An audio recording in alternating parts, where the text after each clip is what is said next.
Namaste to all. Some interesting discussion with an Advaita Vedanti. He was telling to me that your videos are very good. You speak about Vedas and Shastras, but what I don't like about your videos is you oppose Advaita Vedanta. See, Advaita Vedanta was propounded by a greatest Vedic philosopher, Adi Shankaracharya. How a Vedic philosopher can be wrong?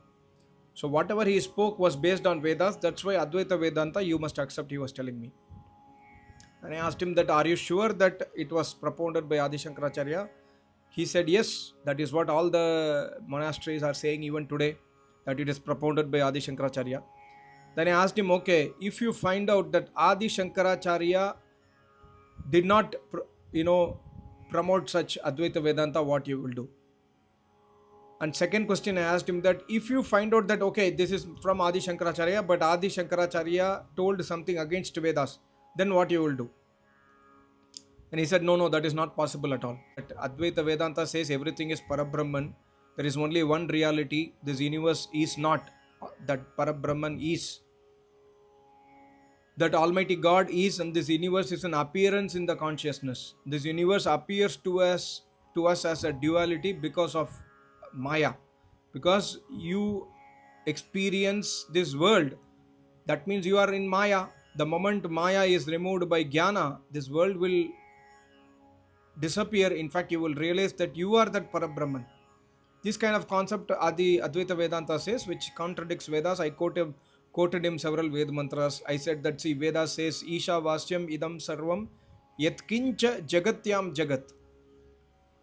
Here the mantra speaks about three eternal entities. Almighty God Isha, then Jagatyam Jagat, two Jagat, Jad Jagat, which is this Prakriti, Chetan Jagat, which is a Jivatma. So three eternal entities the mantra speaks about. Then I quoted him Dva Suparna Sayuja Sakaya from Rigveda, that God says that there are two birds in a tree. The tree is the Prakriti or the Jada universe, and the two birds, one is Paramatma, one is Jivatma. It speaks about three eternal entities. Advaita is the name of Almighty God, or we can say one of the quality of Almighty God, because God is one. Dvaita means two. Advaita means one, not two. One. There are not two gods. There is only one God. Advaita is, we can say, to indicate Almighty God, but Advaita, we cannot say there is nothing else other than the Almighty God, which is contradicting Vedas. So for sure, since it is contradicting Vedas, it was not propounded by Adi Shankaracharya. It is evident because Adi Shankaracharya was a great Vedic scholar, must have been a great Vedic scholar. So he cannot write anything against Vedas. Or even if he writes something against Vedas, we must adopt the knowledge of Almighty God and leave the falsehood. This is what I told him. Then he said, no, you don't understand. You are not understanding. Maya is the power of Parabrahman. Then I asked him, okay, Maya is the power of Parabrahman. That means you mean to say the power of Parabrahman, Maya, is the thing which is restricting the Parabrahman to know Parabrahman. Because you say that Jivatma and Paramatma are same. I am Jivatma, I am not knowing I am Paramatma because of Maya. So the power of Parabrahman, Maya, is restricting Parabrahman to know he is Parabrahman. Then how he can be Parabrahman? I asked him, then he became silent. Then he came with a dictionary reference from Vedanta Sara, that he said, see, there are 5 definitions of Maya. Number 1 is, Maya is anirvachaniyam, indescribable. You cannot say Maya is this, you cannot say Maya is this not. This is Maya, this is not Maya, you cannot describe. That's why the word is used as anirvachaniyam. So he said that, see, Vedanta Sara says Maya cannot be described. Then I asked him, you said that Maya is the power of Parabrahman. No, go by Vedanta Sara, he said. Okay, fine. What is meant by anirvachaniyam? He said, you cannot describe that for sure this is Maya. So anirvachaniyam means you cannot describe 100%, but can you tell something? No. The definition says Maya is, you cannot define Maya. So if a philosophy says that you cannot define something, then how we can consider that as philosophy? Whereas Almighty God says clearly about Maya in the Vedas. God says this, what is Maya? Maya is this world, because this world is the thing which is created from Prakriti, but I have created this world for a specific purpose, but because you do not understand the purpose, you are lost in the world. That which I made one quotation. That which takes you away from you is Maya. That means I am lost in the world. My chitta vritti is always out, external focused. I am not able to do tapasya. Like I sit for meditation, the inner voice says, get up, you have to do that work, this work, your boss will scold you, go and do your office work, get ready, it's already late to the office. So this kind of things, tempts me to get up from meditation. This is Maya as per me. So I can describe what is Maya, but you cannot describe. Your total philosophy is relying on Maya more than Parabrahman. You are relying on Maya, but you cannot describe. Number one. Then he said the second definition is Bhava Rupam. Bhava Rupam means, he says Maya is something positive. What is that positive? Maya has two functions as per Bhava Rupam. He says Maya has two functions.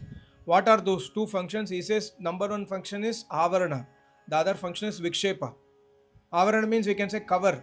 Maya is the covering which is restricting Jivatma to know that it is Paramatma. For example, he uses an example. In a dim light, you misunderstand the rope to be snake. This is due to Maya. This is an example of Maya, he said. See, since you are able to give example, then how you can say that Maya is Anirvachaniyam? You are able to give example. Okay, I answer to him. In a dim light, you are misunderstanding rope to be snake. So definitely you had an experience of seeing a snake in the world. You know what is snake. That's why you are able to misunderstand a rope and snake, right?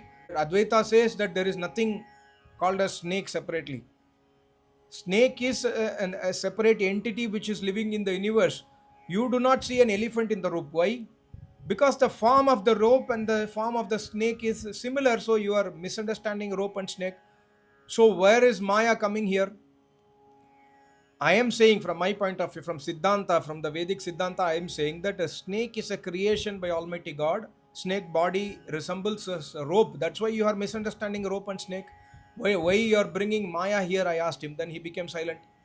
Then further I asked him, why you are not seeing elephant, or why you are not seeing a motorbike in the snake? Why you are not seeing a car in the snake? Why you are not seeing any other object in the rope? Then he could not explain. So he says Bhava Rupam. So when you say that Maya is something positive, that means there is Maya definitely exists apart from Parabrahman. If Maya exists apart from Parabrahman, who created that Maya? No. Maya is the power of the Parabrahman. How can the power of the Parabrahman can make Parabrahman ignorant? I asked him. Then he could not answer. So Bhava Rupam. Then he gave another example, Jnana Virodhi.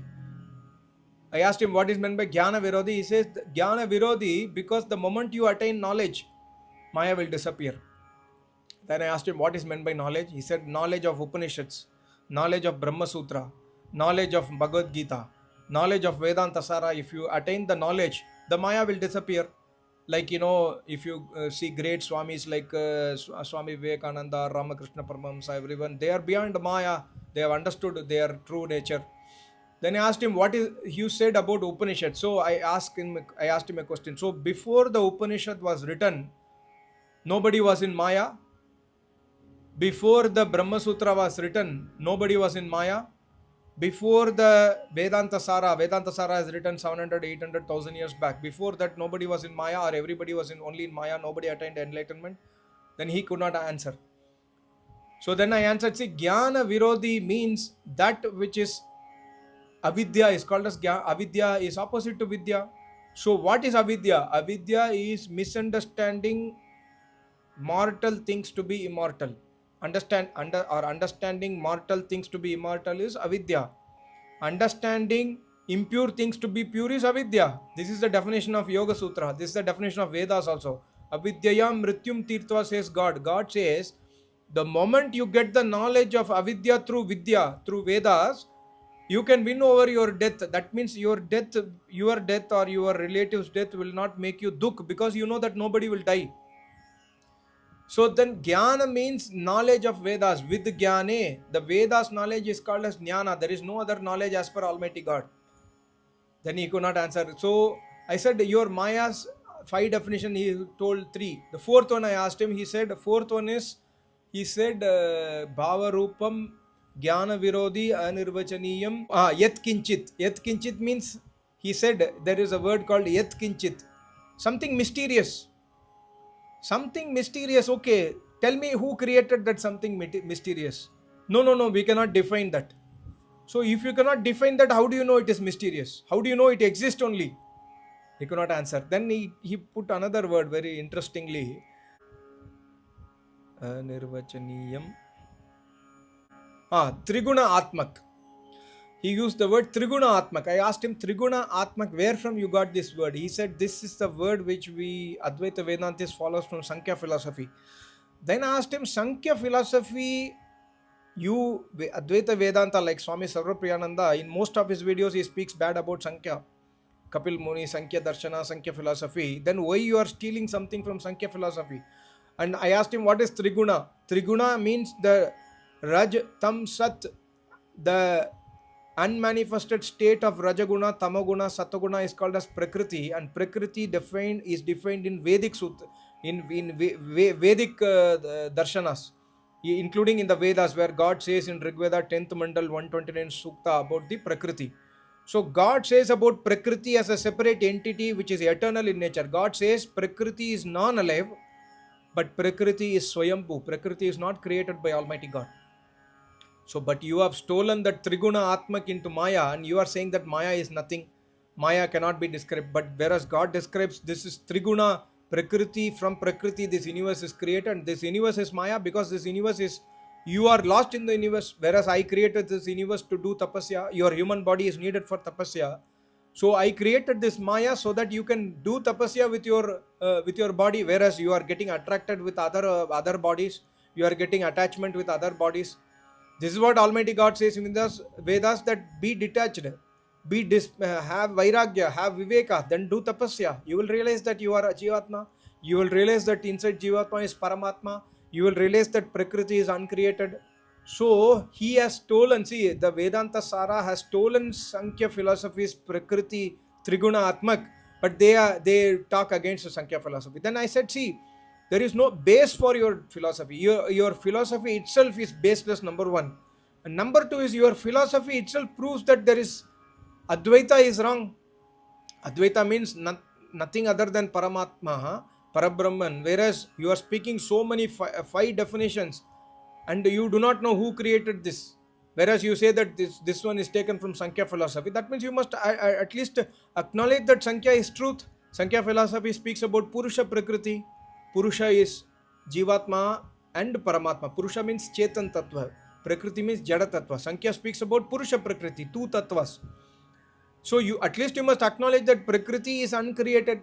That means, see, the reason why you do not speak about Prakriti is, I was seeing one video from Sarvapriyananda about Maya. He said, Triguna Atmak. Well, let's not go into details. He just fast forwarded. Why? If you go into details, you must explain what is Rajagun, Tamagun, Sataguna, and how it got created. If you explain Rajagun, Tamagun, Satagun, then your Anirvachaniyam will get cancelled out. Your same verse is contradicting. So that's why you do not speak about Rajagun, Tamagun, Satagun, Prakriti. Whereas Bhagavad Gita speaks about it, Vedanta Sutra speaks about it, Upanishad speaks about it. But only you take those sutras and those shlokas like Aham Brahmasmi, Tattvamasi, Sarvam Kalu Idam Brahmam, only four sentences you take from the 10,000 verses and say that, see, every Upanishad speaks about Advaita Vedanta, that you are misguiding public. Adi Shankaracharya will never do this kind of shortcuts. So the reason why you have put Adi Shankaracharya name is because you want to propound your theory with a famous name. Whereas Advaita Vedanta concept totally contradicts Vedas. And I was getting a message yesterday in YouTube stating that Prashant Acharya speaks that Vedanta should be taken seriously. Why? Because Prashant Acharya, I don't know why he is called as Acharya. Acharya means one who knows Vedas and one who is adopting Vedas in life. But if he says Vedanta should be taken seriously, then he must have guts to explain what is Vedanta. Otherwise, you cannot say that Vedanta should be taken seriously. Why? Vedanta contradicts Vedas. Why we should take it seriously? We must ignore it. In fact, you must understand Vedanta and ignore it, so that to be clear that Vedanta contradicts Vedas, especially the Advaita Vedanta. Even Dvaita contradicts. But Dvaita is little bit maybe nearer to Vedas because Dvaita accepts at least two. Vishishta Advaita also accepts qualified monism. It is little bit refinement of Advaita Vedanta. But whereas people say, like Sarvapriyananda says, Advaita Vedanta is the supreme knowledge. It is not supreme knowledge, it is actually supreme ignorance, because it is entirely dependent upon Maya, and whereas they are unable to define what is Maya and who created Maya. Thank you so much. Namaste. Om.